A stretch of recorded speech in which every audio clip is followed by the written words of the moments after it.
Hello everyone. I am finally gonna do this video. I've been wanting to do it for a while and I just haven't gotten around to it. Today we are going to make some mozzarella cheese. I'm going to show you what you will need and how to do it. So I actually bought a kit on Amazon just to get started. It came with a booklet that tells me how to make like 10 different cheeses, I think. And it came with everything I needed. But the items can be sold separately. Can be bought separately. Sorry, they are sold separately. And you can find recipe for mozzarella on like Pinterest and basically anywhere online if you search hard enough. But I just bought the kit so it was easy for me. So anyway, here we go. All right, to start, you will need a recipe, print it off or something. You will need a gallon of milk. I do not think that it matters what kind of milk you use, but I have only used whole milk. You will need some rennet. This kit came with liquid rennet. I've heard that the tabs are harder to dissolve, so I would say liquid unless you're pretty experienced. You will also need calcium chloride. I don't know if these can be bought locally anywhere unless it's like a specialty food store of some sort. I know you can buy these on Amazon separately for much cheaper than what you would buy in the kit, but again, you have everything in the kit and it'll tell you everything about it. You'll need some citric acid. This can also be bought at local grocery stores in like the canning section. Some gloves. I only have one. That's usually enough for me. You will need a half a cup of water divided, so a quarter of a cup per one. Some sort of strainer, a thermometer. I like to use digital and it's a quick read. Salt, and a bowl or a strainer with a cheesecloth. And of course, you will need a large-ish pot, just enough to fit a little over a gallon because you will be adding a little bit of stuff to it.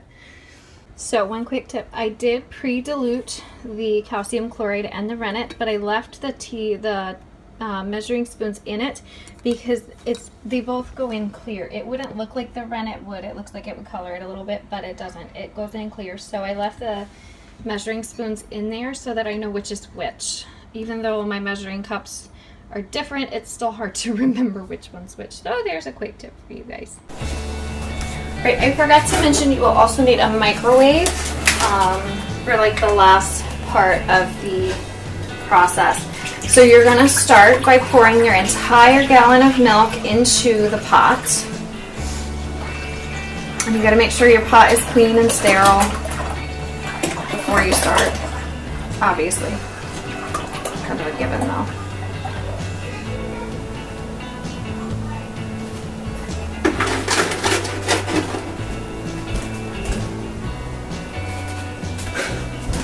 Okay, and then we're going to put 2 teaspoons of citric acid in before we heat it up.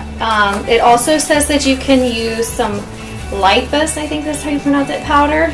I think it's for taste. It is optional. I don't have any, so we will not be using that. So I'm just putting the citric acid in the milk. And then we're going to stir. We're going to do it gently, but we're going to stir it good.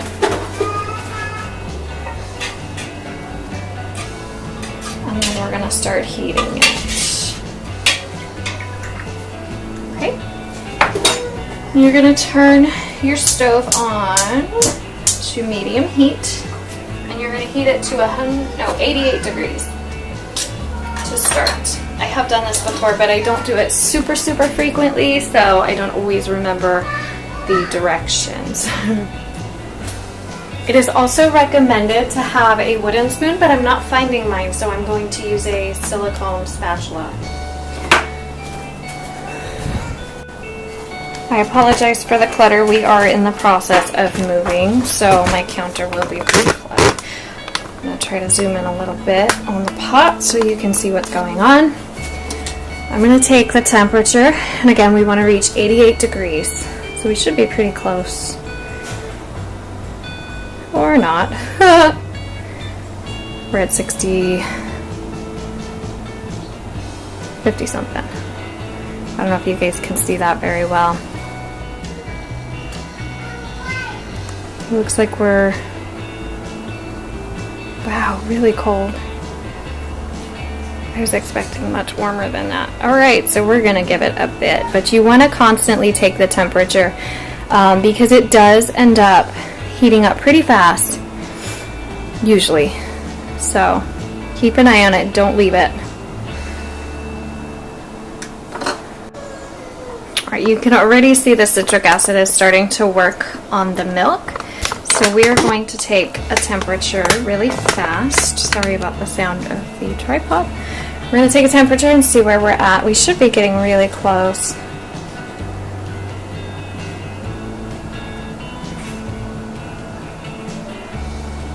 Still not as close as I thought. But as you can see, it hasn't been very, very long. It's only been a couple of minutes, and it's already gone up about 20 degrees. So again, don't leave it. Constantly check the temperature and keep an eye on it.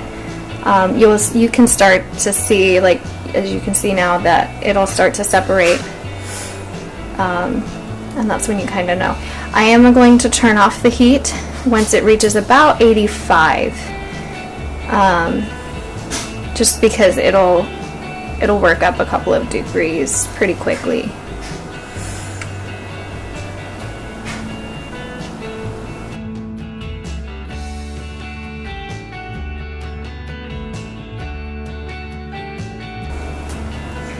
Take that out for just a second because my hand is hot.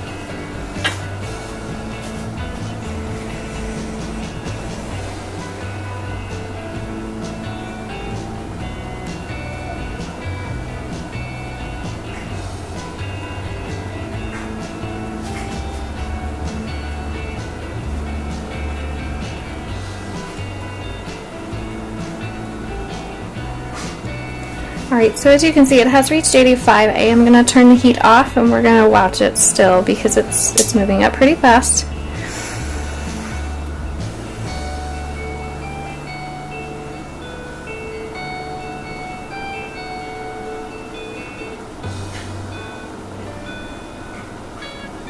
Alright, we have reached 88 degrees. So what I'm going to do now is I'm going to take my calcium chloride mixture. I'm going to add it in, and then very, very gently, just enough to mix in the calcium chloride, I'm going to stir it. Okay.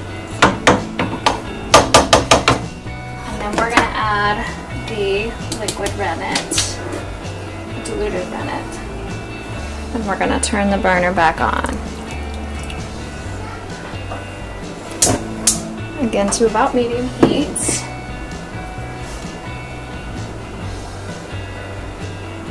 And you are going to stir it occasionally, but not constantly, and we're going to wait until it reaches 104. And you'll start to see it separating more. It's actually a really cool process. I love this thing. It's so cool. Although I have had friends tell me it's not very appealing to watch.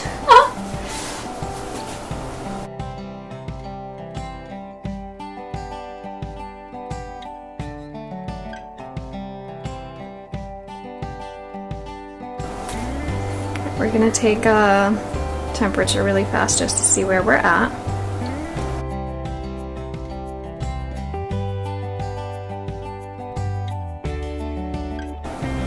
So we still have to reach about 10 degrees. So I'm going to give it a minute and then I'm going to take the temperature again.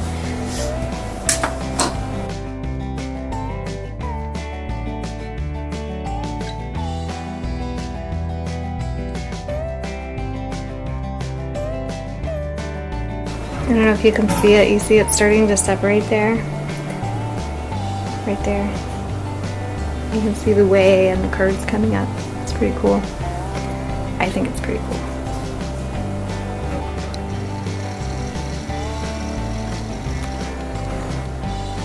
Alright, we're going to take the temperature again. Again, we're trying to reach 104. We should be getting pretty close.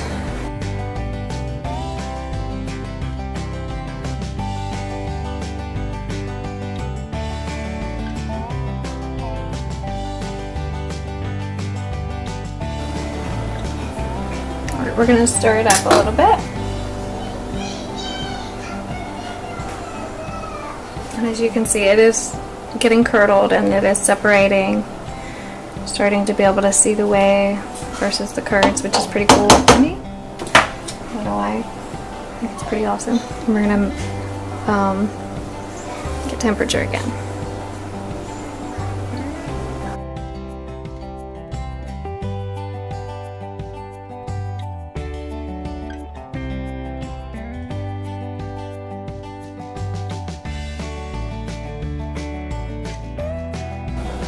Okay, it's still rising. I'm going to turn it off. We're at 102. So we're about 2 degrees away.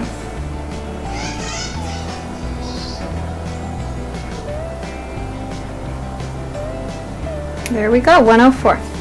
So now what you want to do is you want to gather up all the curds into your strainer pot thing. Let's see if I can, I think that's all I can zoom out. So I'm going to try to get a good angle, but I'm going to be kind of going back and forth. So here we go. I didn't quite think this through. We usually use a solid one instead of a strainer. And I didn't do that this time, so I'm going to put a pan on the bottom. And I'm going to strain it out into that. See, you want to try and get rid of most of the liquid that you can, but don't sweat it if you don't get rid of a lot. It'll come out. Okay, and then you're gonna dump it in.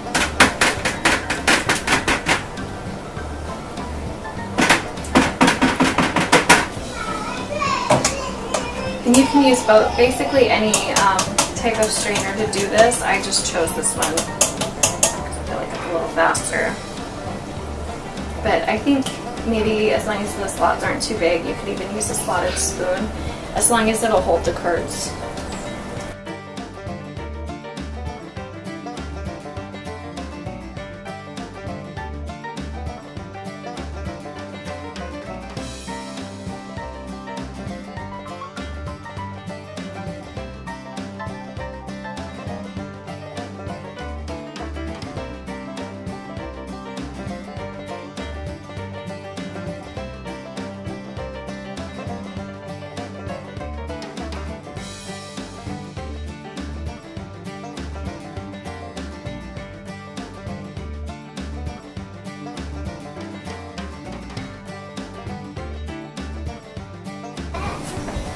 Okay, so I did forget to mention that you are, oops, that was a mess, going to need a microwave safe bowl because you are going to go back and forth from the microwave. So I have a glass bowl.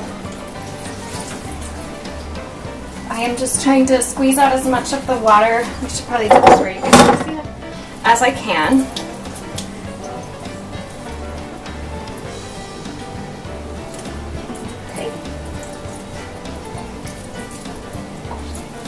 And then what I'm going to try to do is take the cheese and stick it in the bowl. Hold on, love. Okay. What do you have for me? Cake. Ooh, yummy cake. I'll have it when I am done with the cheese, okay? Okay.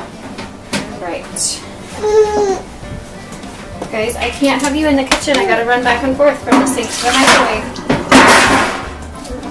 Okay, and now you would salt it. I'm just using regular table salt. You're gonna start with about a 1/4 teaspoon, which I forgot to pull out, so give me a second. 1/4 to 1/2, and you will put way more salt in it as you go, so no worries there. And you're just going to leave it on top for now. I'm actually going to do 1/2 because we kind of like a lot of salt. Okay, and now we're going to go to the microwave for 60 seconds. So this is what they look like. They have been strained, drained, and salted, and we're going to stick it in the really messy microwave. I'm sorry, you guys. For 60 seconds. I'm just going to hit quick minutes. And then what I'm going to do is take it back over to the sink and drain it again. Then I'm going to stick it back in the bowl. And and drain it again and again and again until it starts looking like cheese. Alright, at this point you can either use your gloves or your bare hands. I usually just use my bare hands because I have a cheesecloth and I'm not really touching the cheese. It is going to be hot, so you want to be really, really careful. So we're just going to do what we did a second ago. We're going to stick it in the cheesecloth and kind of twist it around and drain it as much as possible.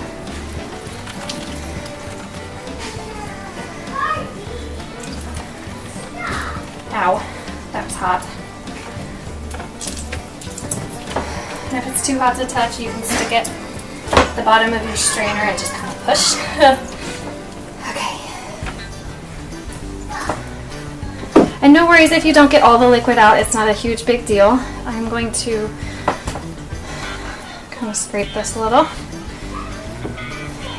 feel like a regular spoon would work better, but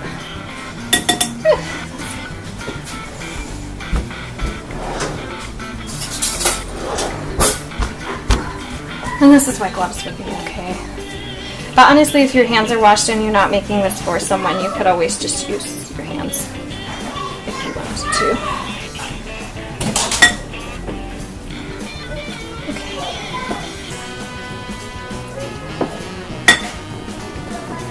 Stuff does not want to let go today.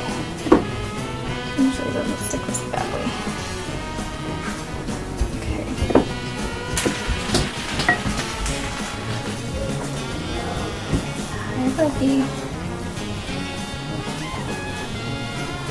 My kids love it when I make cheese, so they frequently come in and check up and see how it's going.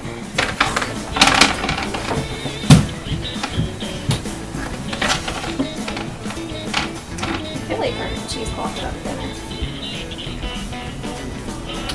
Okay, and we're gonna salt it again. This time we'll do about 1/4. Whoops, or a little more. And again, just leave it on top and then we'll go back to the microwave.